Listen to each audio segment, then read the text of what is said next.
It's good to see each one of you here this morning. Still got a few coming in here.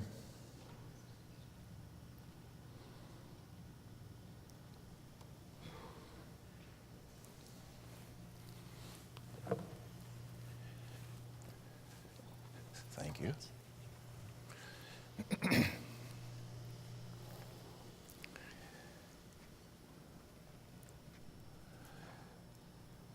Would you bow with me as we begin our class?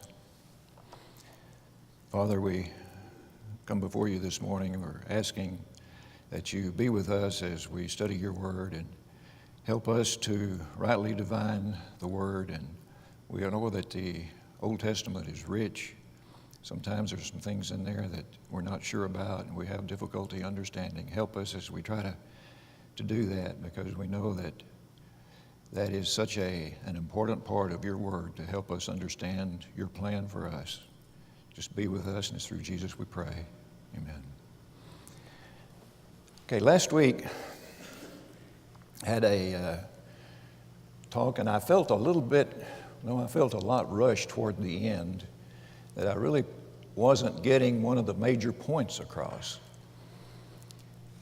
And we had something happen last Thursday that I thought was just an opportunity to take that and not only apply some of the things that we were talking about in Old Testament times to today's world presented itself. So I'm going to take advantage of that.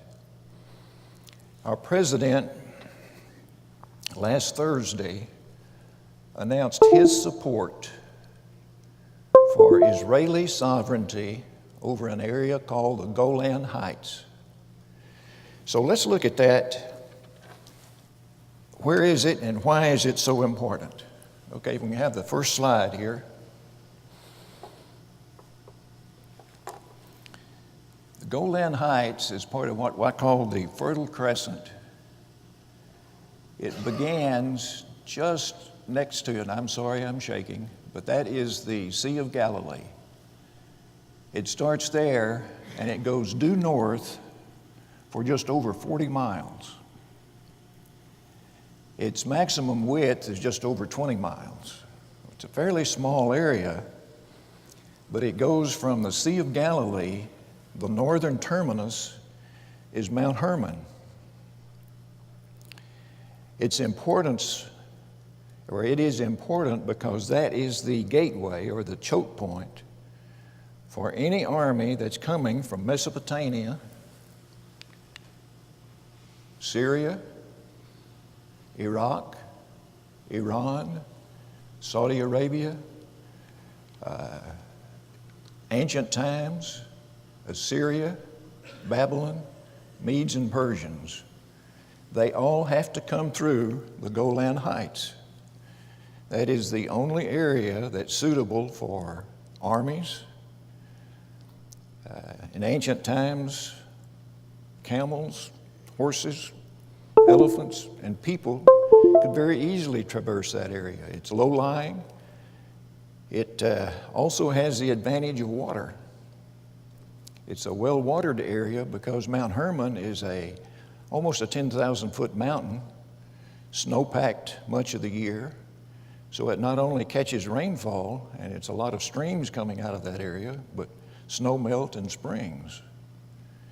So it is a natural conduit for any army coming out of there. If Israel controls it today, then they can't be attacked unless they come through the Golan first. So they fortify that area. They're secure.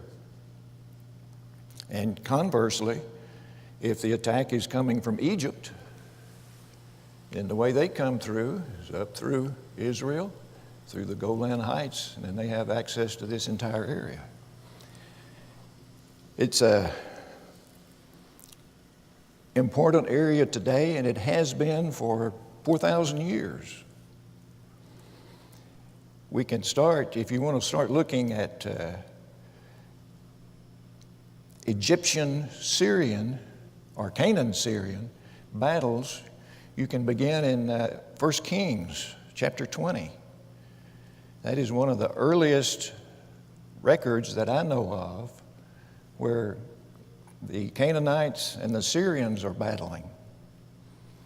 And if either one wants to get to the other, they have to go through that small area. So,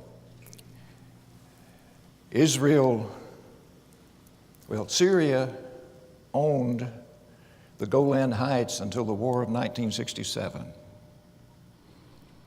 It was captured by the Israelis, and they've occupied it ever since. They officially annexed it in 1981, but the UN and certainly all of the Muslim countries don't respect that at all. They still consider it Syrian territory. So we'll see what happens in the next few months. I'm sure that we haven't heard the end of that story. So, any questions or comments or?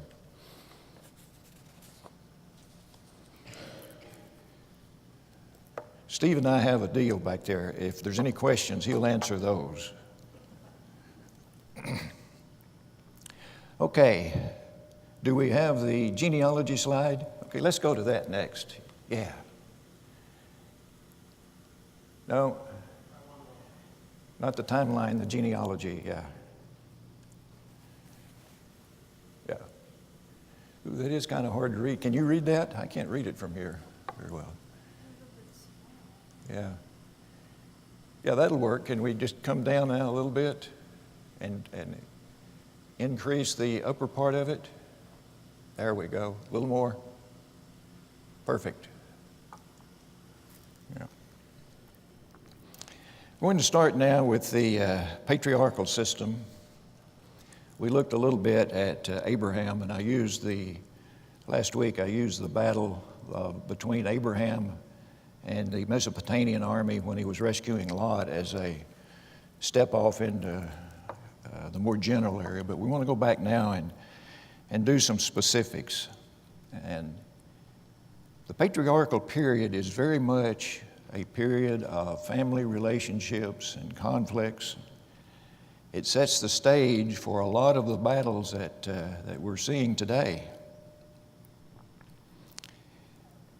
Abraham came from Ur, around that Fertile Crescent. Abraham came from a family that worshiped many gods. His family was not monotheistic. They worshiped many gods. So in that sense, Abraham was somewhat of an unlikely choice.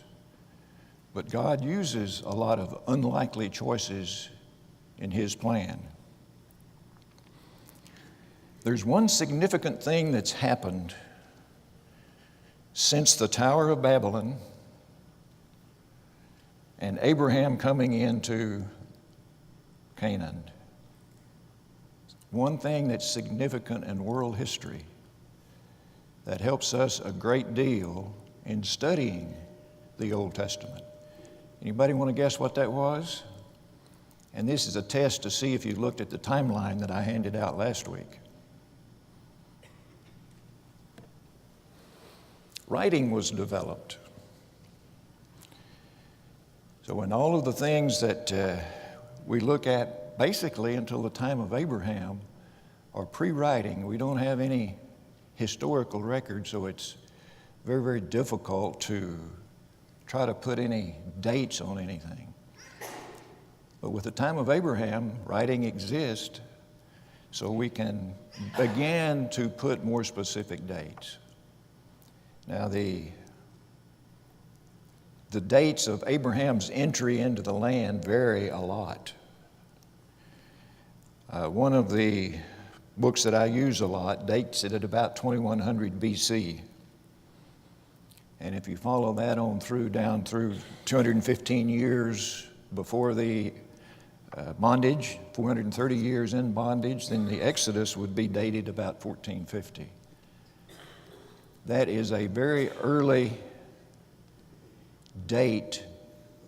The disagreements of that would put it 200 to 300 years later. But the point is that we're beginning to get a handle on dates and length of times that these things happen. Abraham was very rich. We saw when he engaged the battle with the Mesopotamians to rescue Lot, that he had at that point 318 servants, trained servants, that had been born in his household. We're going to see he had at least 10 camels. He prospered. His first stop was in Haran. He prospered there. Fairly early on, he had a famine. He went to Egypt. He gained more wealth there, and he prospered all the time that he was in Egypt. So he was a very rich and a very powerful individual. Had probably one of the largest standing armies in Canaan at that time. He was powerful enough and respected enough that the indigenous people would make treaties with him. We have evidence of mutual defense treaties and land use treaties and water use treaties in Genesis chapter 14, 21, and 23. So he was a respected, powerful man in Canaan. Let's go to, turn in your Bibles to Genesis chapter 12.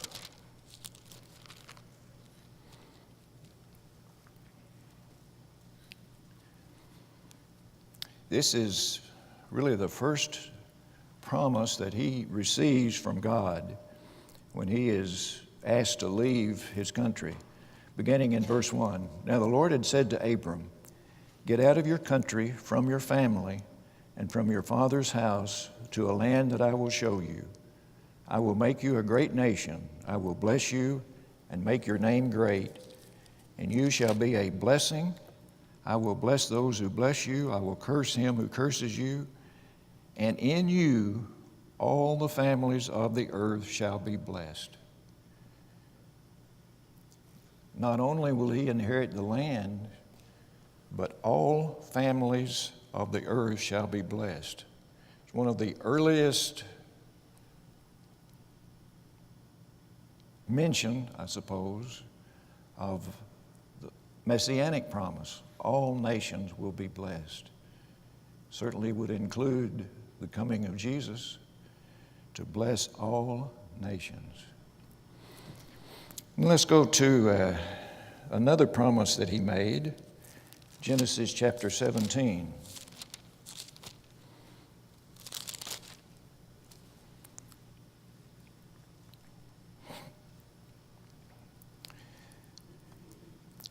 When Abram was 99 years old, the Lord appeared to Abram and said to him, "I am Almighty God. Walk before me and be blameless, and I will make my covenant between me and you, and will multiply you exceedingly." Then Abram fell on his face, and God talked with him, saying, "As for me, behold, my covenant is with you, and you shall be a father of many nations. No longer shall your name be called Abram, but your name shall be Abraham. For I have made you a father of many nations." And this goes on and talks about this covenant that's going to be between him, and he's going to be a stranger in the land of Canaan, but he's going to possess it. And then in verse 9, "As for you, you shall keep my covenant, you and your descendants, and you throughout their generations." Abraham has a role to play in that. He is to keep his side of the covenant. Skip down to verse 15. "Then God said to Abraham, as for Sarai, your wife, you shall not call her name Sarai, but Sarah shall be her name. And I will bless her and also give you a son by her. Then I will bless her, and she shall be a mother of nations. Kings of people shall be from her."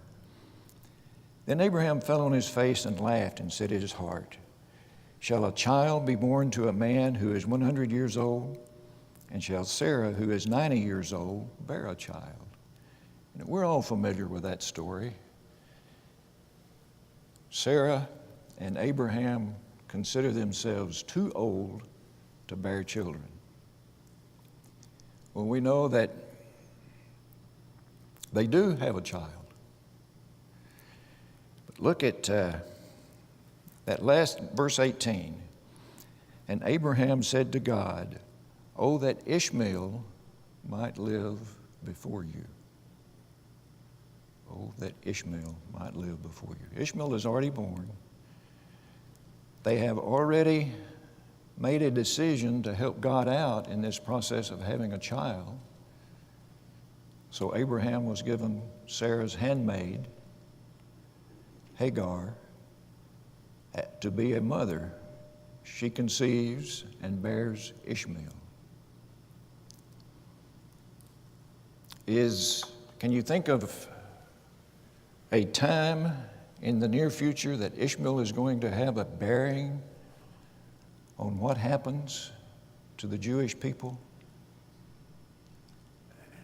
Think of the time of Joseph. Does Ishmael have any part to play in that?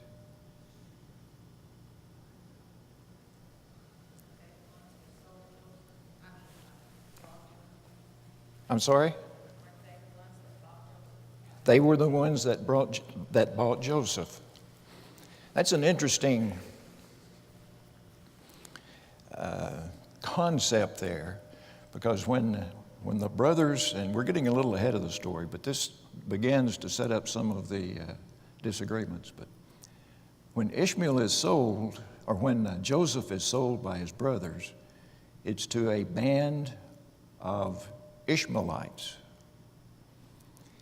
Now, when you read the story, it uses the word Ishmaelite and Midianite interchangeably. And we'll get to the Midianite side of that equation now. At this point, they consider themselves too old to bear children. Sarah dies at the age of 127. She's approximately 90 when Isaac is born. Abraham is 100. So Abraham would be 137 years old when Sarah dies. Now let's go to chapter 25.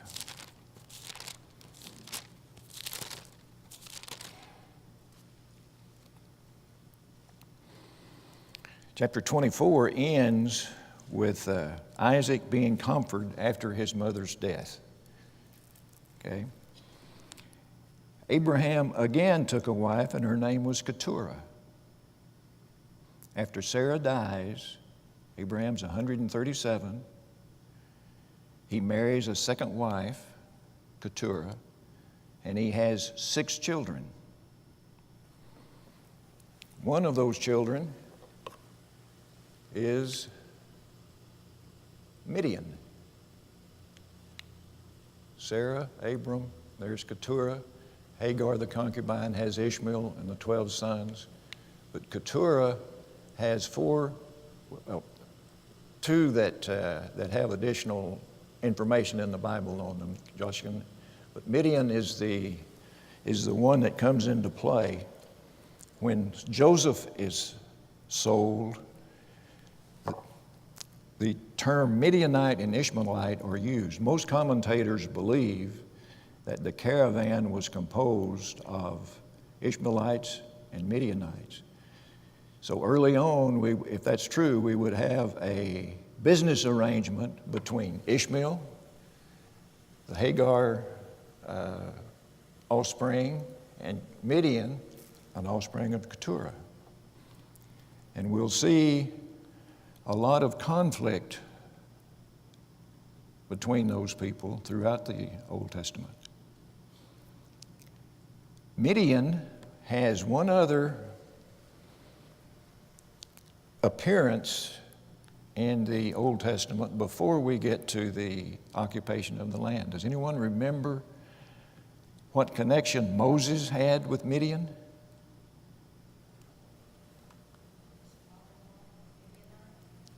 When Moses killed the Egyptian, he fled and wound up in the land of Midian. He was taken in by Jethro or Reuel, a priest of Midian, married one of their daughters, Zipporah. So all of this does really tie together a lot.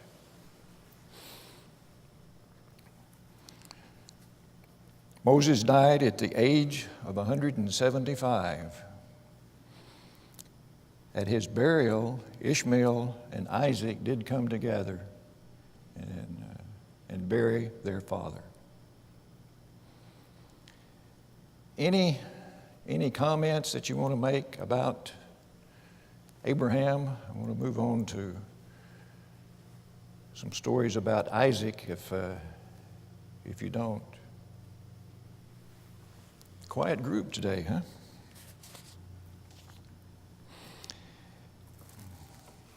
Okay.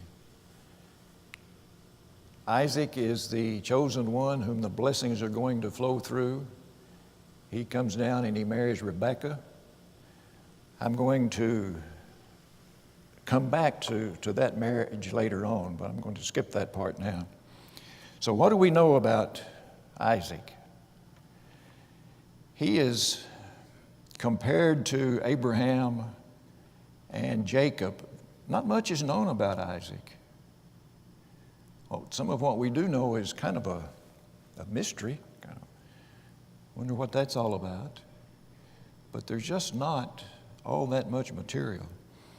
You know, I think probably if I ask you to write down the top 3 things that you know about Isaac, one of those 3 would be that he was once prepared as a sacrifice for his father.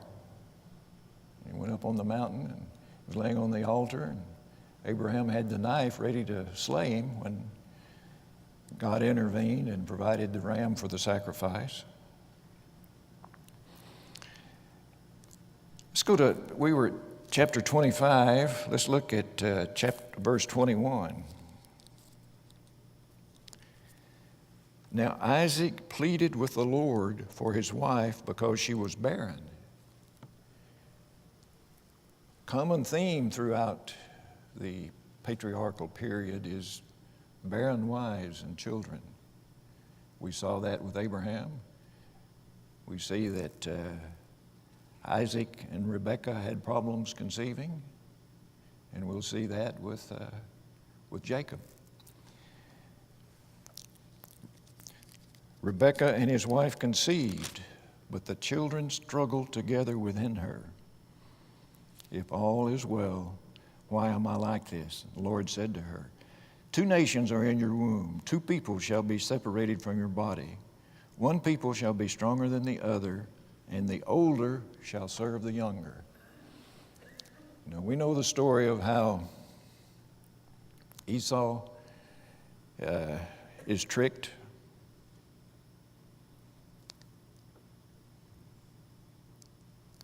Before we get into that, though, one of the things that is especially interesting to me anyway, is that look at chapter 26. There was a famine in the land besides the first famine that was in the days of Abraham. There is another famine, and Isaac went to Abimelech, king of the Philistines in Gerar.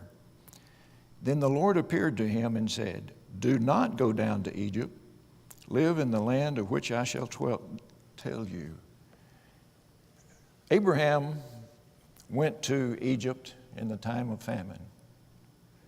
Jacob went to Egypt in the time of famine. Isaac was told, don't go. I don't have an explanation for that. It's just kind of curious to me. Why was he not? But he was told to stay in that land and that he will be blessed. I give all these lands, and I will perform the oath which I swore to Abraham your father, and I will make your descendants multiply as the stars of heaven. The promise is passed on to him at this point. Isaac stays, and we see here that he is blessed immeasurably. He plants crops and is blessed 100-fold. But we also see as we go through that Isaac does not have the respect that his father had. The Philistines go through and stop up wells that Abraham had dug. He just does not have the respect or the power that Abraham had. But while he's in this country, the Philistines do see that he is blessed by God because his crops and his animals prosper so. So they become convinced, and they do relent a little bit and make a treaty with him after they see all of that.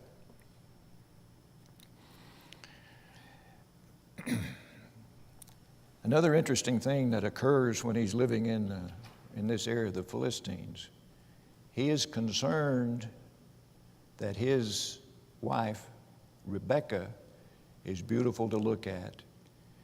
And he is concerned that they will kill him to take his wife. Now again, the same type thing that Abraham did while he was in Egypt. And he is also found out and chastised for not telling the rulers that Rebekah was his wife rather than his sister.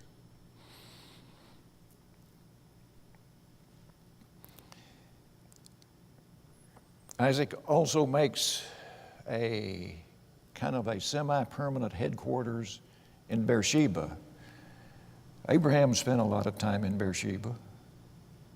Jacob and Isaac all have a headquarters I guess we can call it a southern headquarters in Beersheba. It's in the southern part of the country, closer to Egypt than the north.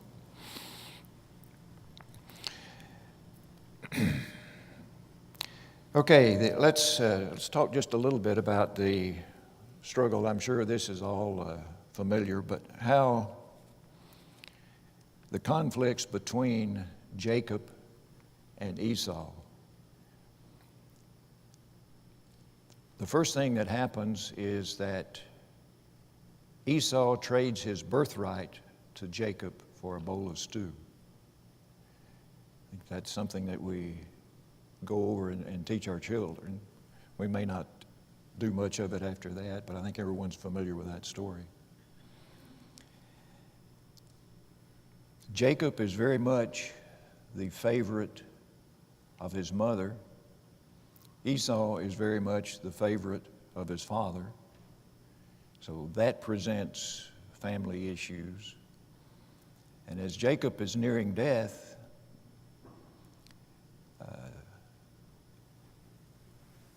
as Isaac is nearing death, Jacob and his mother trick Esau into trick Isaac into giving Esau the blessing.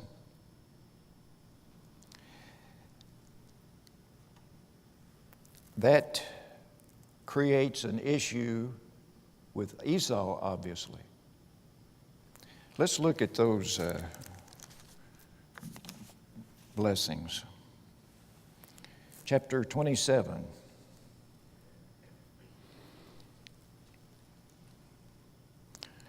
Let's look at verse 27. Jacob is dressed in clothing that makes him look like and smell like Esau.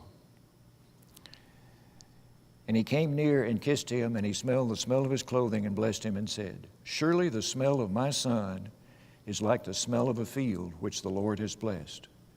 Therefore, may God give you of the dew of heaven, of the fatness of the earth, and plenty of grain and wine. Let people serve you and nations bow down to you. Be master over your brethren." Be master over your brethren. Now Esau then comes in and he insists on a blessing also. Then Isaac his father answered and said to him, Behold, your dwelling shall be of the fatness of the earth, and of the dew of heaven from above. By your sword you shall live, and you shall serve your brother. And it shall come to pass when you become restless, that you shall break his yoke from your neck. You shall break his yoke from your neck. This sets up a constant battle between the two of them. It gets to the point early on that Esau threatens to kill Jacob.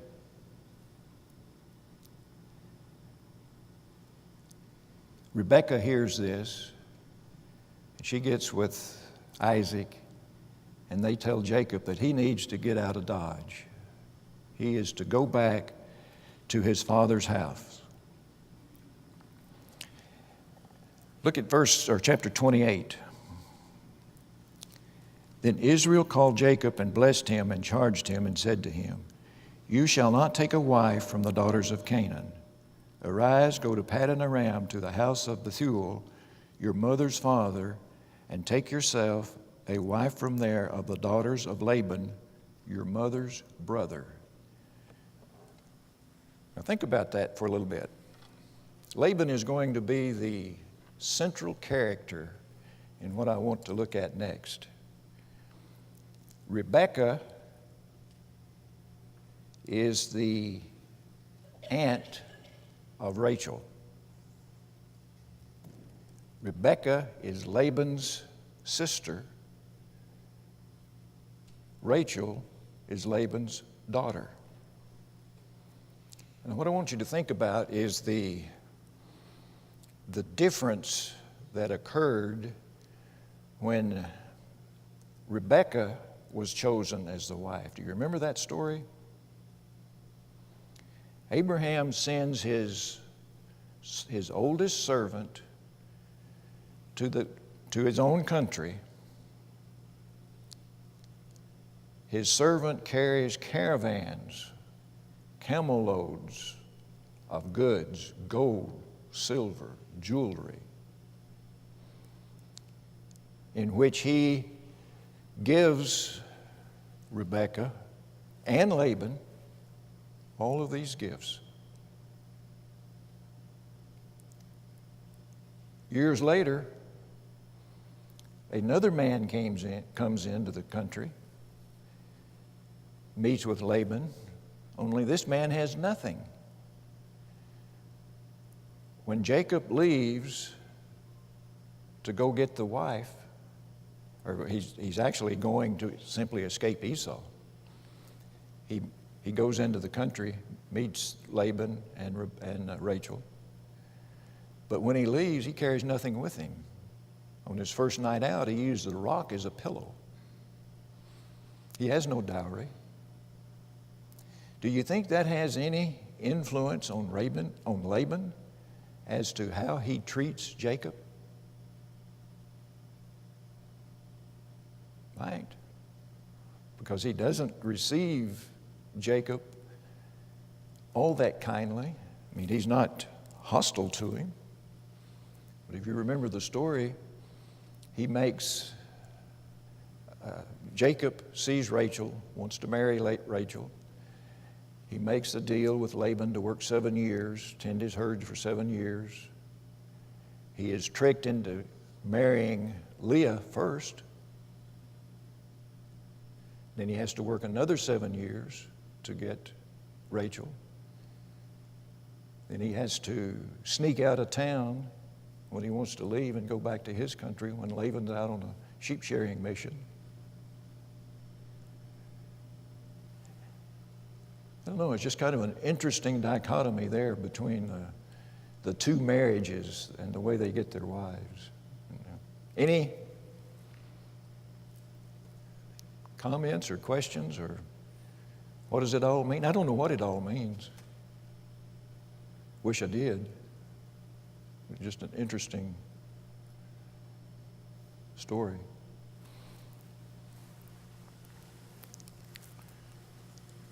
It's also interesting. Okay, can we come down now? Or, yeah, get the lower part.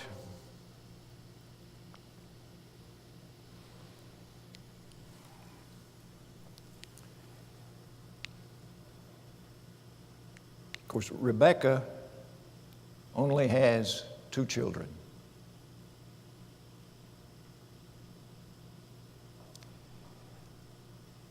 Leah, her handmaid, has 2.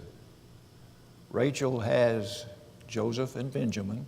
And Bilhah. Leah's handmaid has Dan and Naphtali. Together, that combine, if you will, only has 4 of the 12 children of Jacob. We say it's the, I guess, shall we say, important ones, because Joseph is the next character that we want to look at.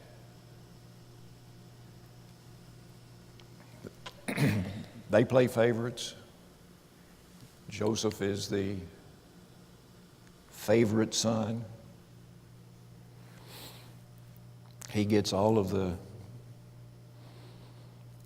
good jobs, if you will. Rachel dies early on, giving birth to Benjamin. So Joseph doesn't have basically the favoritism of his mother like he might have had, but he certainly is the favorite of his father. Joseph is kind of a rascal during his early childhood. You know, he has all these dreams that he interprets as his brothers being inferior to him. And when he has one, it seems like he can't wait to go tell them.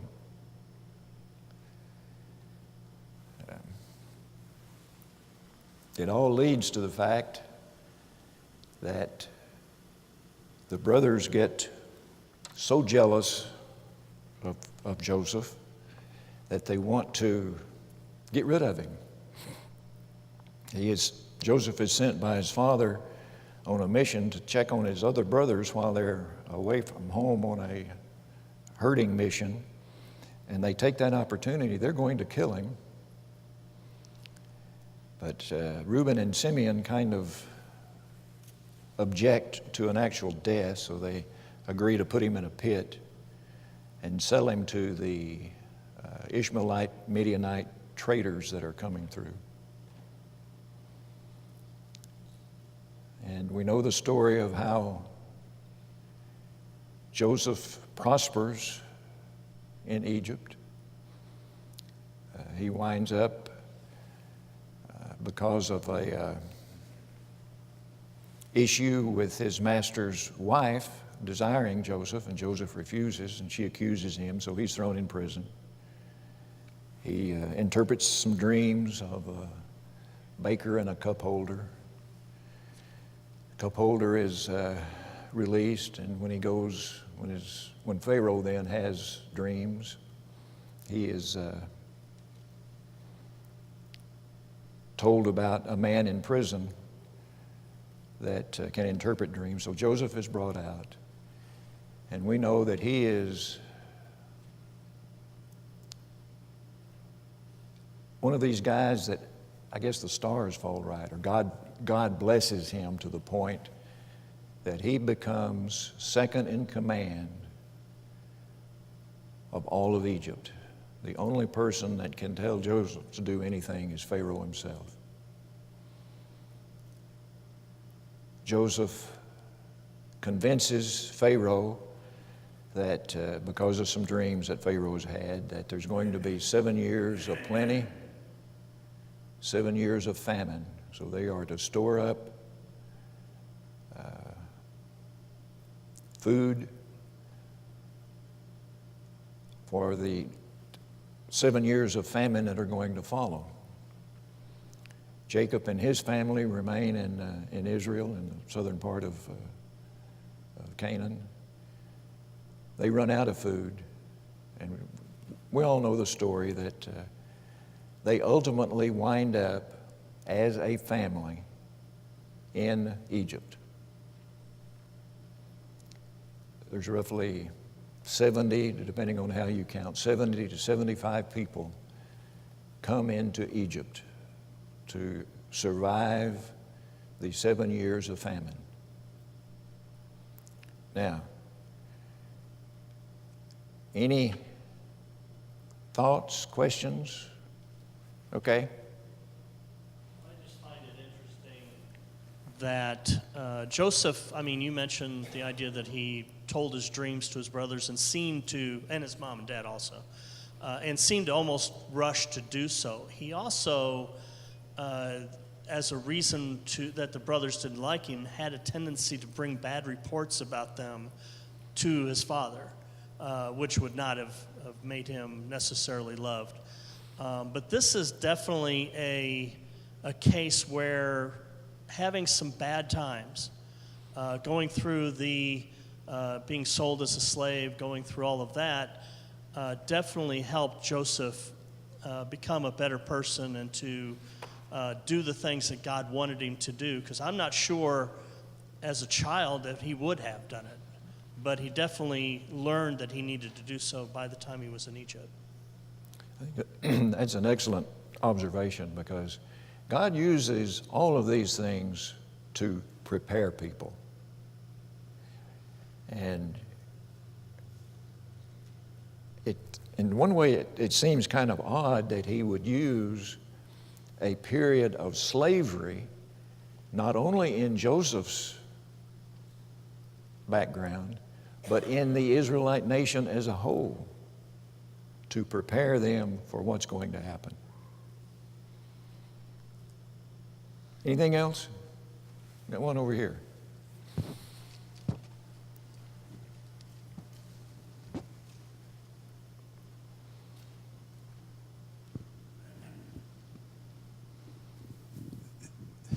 What makes this so interesting is that had God not intervened in the way that he did, it would have taken several millenniums to accomplish numerically what came out of all this. He divided, and these people, when they went into Egypt, they received the most favorable situation that you could imagine. He told them not to tell them they were shepherds, and they told him that he were shepherds, and then he said, well, go down there and take care of your sheep. And all of it just emerged almost miraculously, which actually it was. And it's amazing to me how all of this came about in the most unconventional ways that we can imagine. God uses unusual people in unusual ways. If you look at the people that he's chosen, starting with Abraham. Abraham had no background to become the man that he did.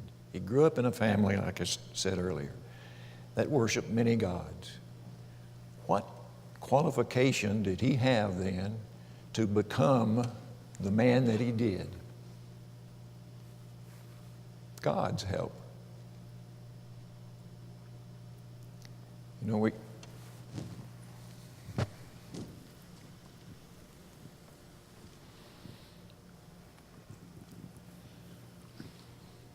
They went down there for 400 years. They would come out 1 million strong in 400 years. But the thing that sets out to me is that we're talking about these men. They were not perfect. They were without flaw. And yet God used them to accomplish great things. Yet at the time they were living, they probably thought they were just surviving. We don't know ourselves what great things we can accomplish doing God's will with the things he has given us These men had no more than we did, nor no less. We're all just men, yet God used them, and he can also use us if we just will.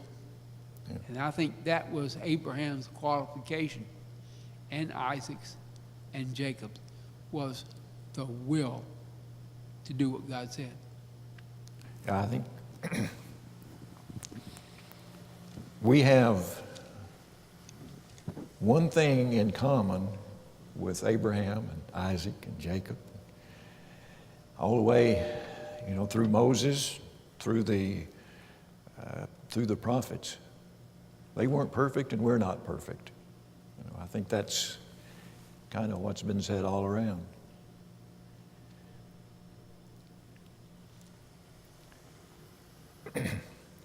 We will leave the people in Egypt, Jacob and his family. They enter as basically honored guests. We don't know for sure how long that they stay as guests until they become an enslaved people. All we're told really is that a Pharaoh arose that did not know Joseph, and he began to basically fear the people. They became numerous. They were actually given the best land for their purposes that Egypt possessed. They were shepherds and herders, and the land of Goshen was well watered. It's kind of on the eastern flank of the Nile River, of the Delta. Well watered, good grassland. And they prospered greatly. And they, multiplied greatly from a group of 75 people that entered. When they left, they were numbered pretty early on Mount Sinai, and over 600,000 men of military age. So they grew from 75 people to a nation of 1.5 million, 2 million people in 430 years.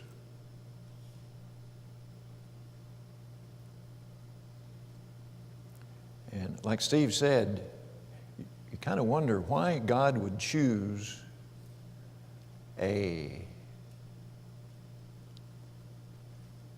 culture of slavery to grow his nation. They literally grew from 75 people to 1.5 million slaves to a nation within a year after being released. Pretty amazing story. But there were generations of people that left Egypt that had never known any existence other than slavery. And yet within